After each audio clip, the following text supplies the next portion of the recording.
Hey everybody, welcome to Dad's Den of Pop Culture. And today we're going to look at a book, a sort of different kind of book. It's called TV Sets by Mark Bennett. And you can kind of tell from the cover here, it's a set of blueprints. Now, what makes those blueprints part of pop culture? Well, it includes the homes of the Beaver, the Bradys, Mr. Ed, Lucy and Ricky, the Flintstones, the Jetsons, etc. So what this is the results of a sort of a quest, you could say, by Mr. Bennett to recreate the TV homes, mostly from 60s and 70s programs that he grew up on, and turn them into actual blueprints. And for the most part, although not completely, but for the most part, they're blueprints that you could actually probably use to build a house. I mean, they can at least be a good start for an architect, to build something that's up to code. So we're going to go through and take a look at a few of these. We're not going to look at every single one, but just to give you an idea of what Mark did. One of the most interesting things about it is how this book came to be. Christopher Ford here from the Mark Moore Gallery was a part of that process. He happened to be in a bar. In fact, he says the bar of the Silver Lake restaurant in Los Angeles in August of 1995. And he's waiting for a drink, and he sees these blueprints up on the wall. Okay, no big deal. But then he notices one of them is for the apartment of Mary Richards. And he's like, I know Mary Richards. Well, Mary Richards, of course, is the character that Mary Tyler Moore played in the Mary Tyler Moore Show. And that's when he realized what these were. These were blueprints of the homes of these different shows. And so he ultimately was involved in bringing those things into his gallery, or into the gallery that he worked at. And that, of course, would lead to the book. Now, the way that Bennett did this is also pretty amazing, because he produced these blueprints at a time where he didn't have VCRs. He didn't have the internet, obviously. He had to watch the shows over and over and over again and make notes and make drawings as he did. Now, he comes from a generation, and I do too, that watched a lot of reruns. I mean, a lot of reruns. So you did end up watching episodes of all these shows many, many, many times. But he went that extra effort and therefore was able to create these amazing little blueprints. Just this sort of attempt at taking the fantasy of these, sitcom and other houses and making them just a little bit more real. Because I think a lot of us from his generation and mine, we wanted to visit these places. We had happy memories of these places. And he does say, though, that he did add things like bathrooms where you didn't oftentimes see bathrooms, because he did want to make them more real.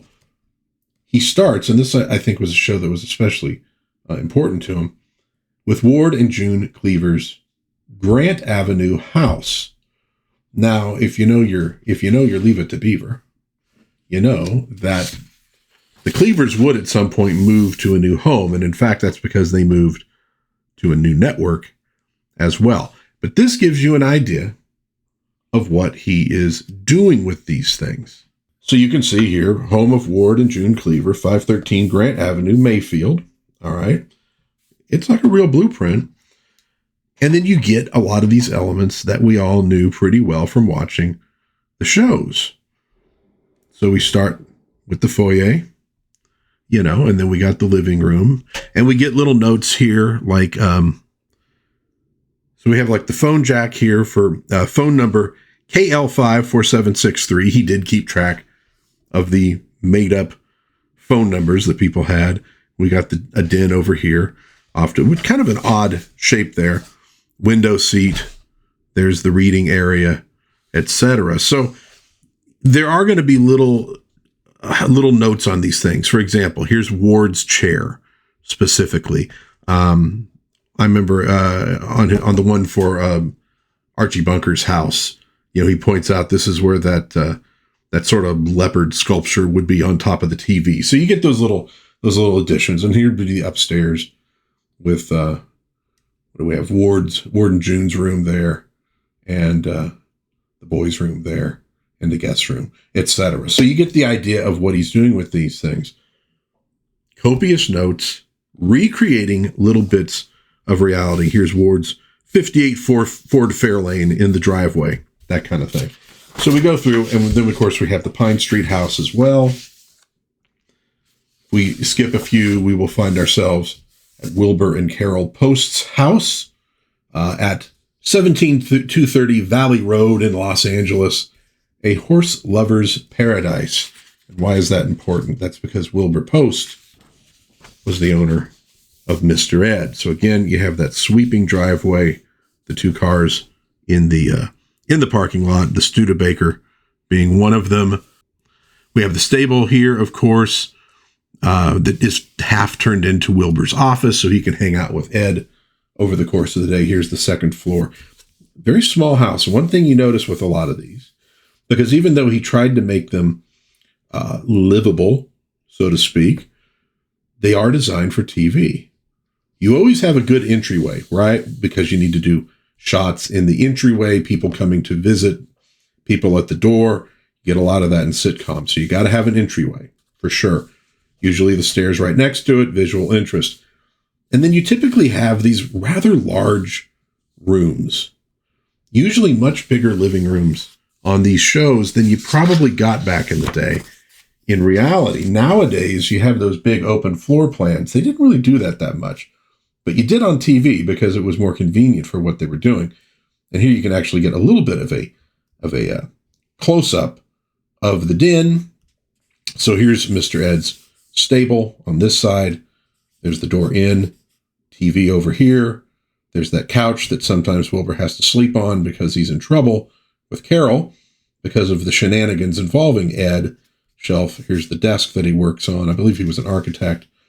Phone, Poplar 91769. So you can put that in your phone in case you ever want to call them. Hey, what if you got a phone call from Mr. Ed? That'd be kind of cool, actually. You also get a few places with larger areas. So here's the town of Hooterville. Location, a train stop away from Pixley or Bug Tussle. Points of interest, cornfields, and the Cannonball. Accommodations, Kate Bradley's Shady Rest Hotel. Famous natives, Daisy Moses, the Clampetts. Now, I mean, Daisy Moses, actually, she came from Tennessee. She moved into the Ozarks, but at any rate. Now, of course, what we're talking about here is Green Acres and Petticoat. Junction, we have the Douglas Farm, etc., and some of the other sites that would be mentioned in Green Acres.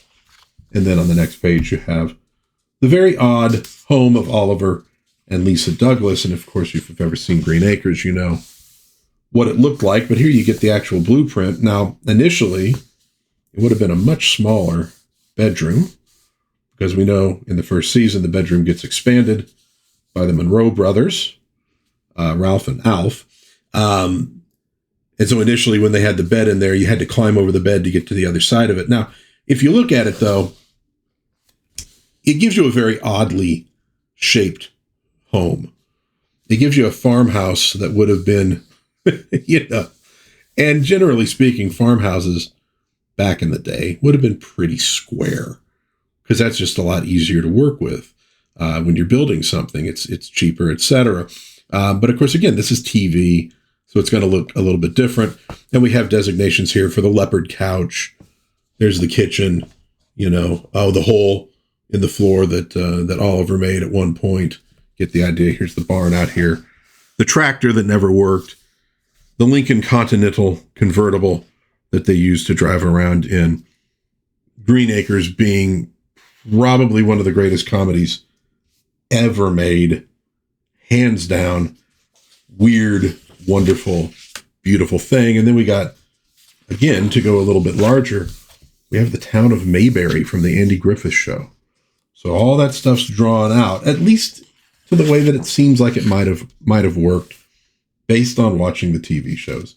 And of course, then the home of Andy Taylor with that amazing stone fireplace. Even when I was a little kid, I thought that stone fireplace was really cool. Always wanted one of those. Just thought it was very cool. Now, if we flip a little ways, we get the apartment of Oscar Madison and Felix Unger. Da-da-ba-da-ba-da, the Odd Couple. 1049 Park Avenue, New York, New York. You could look that up in Google Maps if you want to and see what you come up with. And we get the, giant living room with the prominent entry. Because we need that. Big comedy, people moving in, what's going on. Living room, the dining room, where they play the poker, of course. There's the desk, wastebasket, typewriter, bookshelves over here. And then we got Felix's room, which I don't know if you ever see Felix's room, but you can assume that it's quite neat and quite tidy.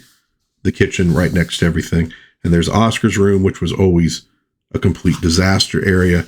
And again, you see where they call it out here, poker played here. Okay. Got a lot of poker scenes in that show. Again, one of the great shows, and also a great one for showing you the sights of New York City at the time in the 60s. You did get a few street scenes. It's one of the great things about shows that did that. So we've seen some suburban homes. We've seen blueprints of towns, of areas. Here we have an apartment. What about the rich and famous? The Clampett Mansion. Of course, Clampett Mansion is a real mansion. What is it, the Kipley or something? I can't remember now, but you can go look it up and see what it still looks like to this day. They do have a cement pond outside, although it's not quite in the same place it was, according to the TV show. But we have that cool entry that the cars would be on, the grass area where they did some funny stuff. There's that foyer with the sweeping staircase. That was always a big deal. Got a lot of scenes in there. You got the little parlor next where they would do some sparking every once in a while. We got the formal party room. Do we ever actually see that, or the ballroom? Not sure. There is the billiard room. The billiard room. Well, they don't know how to pronounce billiard. So it's billiard, and they don't know what that means. So they take that table with the green felt to be a big dining room table. And the head of a rhinoceros on one wall, of course, they assume must be a billiard. And so you go back, and of course we got here's the big kitchen that we see a lot of scenes in as well, leading out to the cement pond, the pool. Those are the tennis courts. I think there's the cement pond.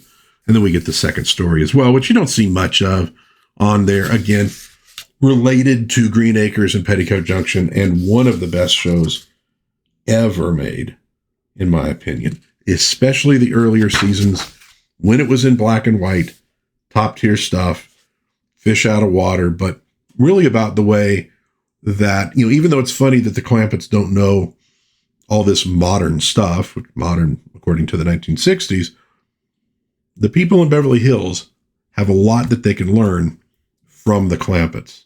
And so it's a little back and forth there for them. It becomes a little goofier as time goes by, although there were still some really funny episodes. We get Herman and Lily Munsters' house. And of course, we also then have to get the home of Gomez and Morticia Addams. If you have never seen, and you can find it online, if you've never seen a picture of the Addams big living room in color, you got to see it. This show would have been wild if it was in color. But so you got the haunted places, Rob and Laura Petrie's house, of course, from the Dean Martin show. Oh, my Lord. The Dick Van Dyke show. I'm telling you what, I love this stuff because I'm in my 50s, but I'm in my 50s, so, the memory starts to go. Flip a few pages, we got one of the most famous houses ever on TV, the Brady Bunch home. Such an odd design, although I got to be honest with you, I would move in tomorrow if I could. And of course, the actual home, which doesn't really match the interior we see on the TV that well, but the actual home was recently renovated to make it look like the TV home. They did a whole show about that. 4222 Clinton Way. I remember they referred to Greg Brady as the Casanova of Clinton Way. I can't tell you if that's actually true or not, but that's what they said. We also have the Flintstones. The Jetsons are in here as well. Now, if you remember watching any Flintstones, you would have those running scenes where you just had the background going past over and over and over again. These are tough ones to do because you see things, but you never see anything suggesting a real layout. They weren't terribly worried about continuity on these cartoons. It was all about the gags. It was all about being funny. I'd like this. To Rock Vegas, Viva Rock Vegas. To drive-in movie theater, going that direction. There's Fred's Boulder sedan. That's part of the fun of these things, is just reading everything, taking the time to flip through and read. It is, it's an art book. It's kind of an odd art book, but that's what it really is when you get right down to it. And it's really for taking the time, sit down, and just pour through this thing, revisit all of these fun places that you went to when you were younger, or maybe to this very day. They kind of represent a happy place. And some people really needed that escape. Some of us, it just became a daily part of our lives of catching the reruns. These people sort of became, obviously not like family, but like friends of the family.